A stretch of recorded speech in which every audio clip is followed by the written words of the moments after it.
തിരുവനന്തപുരത്ത് വെള്ളക്കെട്ടിൽ വയോധികൻ മരിച്ച നിലയിൽ ചാക്ക സ്വദേശി വിക്രമനാണ് മരിച്ചത്. ഇന്ന് രാവിലെ വീടിനോട് ചേർന്ന വെള്ളക്കെട്ടിൽ മരിച്ച നിലയിൽ കണ്ടെത്തുകയായിരുന്നു. കനത്ത മഴയെ തുടർന്ന് വീടിനുള്ളിലും വെള്ളം നിറഞ്ഞിരുന്നു.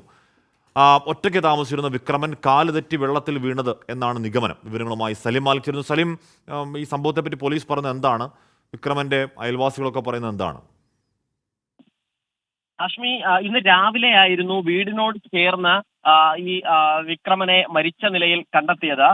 വെള്ളക്കെട്ടിലായിരുന്നു വിക്രമൻ കിടന്നത്. ഇന്നലെ രാത്രിയോ മറ്റോ ആകാം ഈ അപകടം സംഭവിച്ചത് എന്നാണ് പോലീസ് പറയുന്നത്. ചാക്ക പരക്കുടി ലൈനിൽ ആണ് ഈ വിക്രമൻ താമസിച്ചിരുന്നത്. ഒരു വളരെ ചെറിയ വീട്ടിൽ ഒറ്റയ്ക്കായിരുന്നു വിക്രമന്റെ താമസം.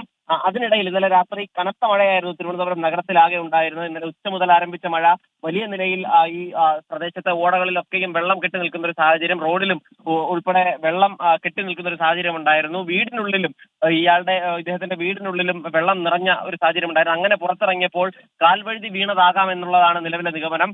മൃതദേഹം മെഡിക്കൽ കോളേജ് ആശുപത്രിയിലേക്ക് മാറ്റിയിരുന്നു. അതിനുശേഷം ഇപ്പോൾ മറ്റ് നടപടിക്രമങ്ങളൊക്കെ പൂർത്തീകരിച്ച് ഈ വീട്ടിലേക്ക് തന്നെ തിരികെ എത്തിച്ചിട്ടുണ്ട്. അവിടെ ഇപ്പോൾ അദ്ദേഹത്തിന്റെ തന്നെ വീട്ടിലാണ് സൂക്ഷിച്ചിരിക്കുന്നത്. പോലീസ് ഇക്കാര്യത്തിൽ വിശദമായ ഒരു അന്വേഷണവും ആരംഭിച്ചിട്ടുണ്ട്. ഹസ്മി. Yes.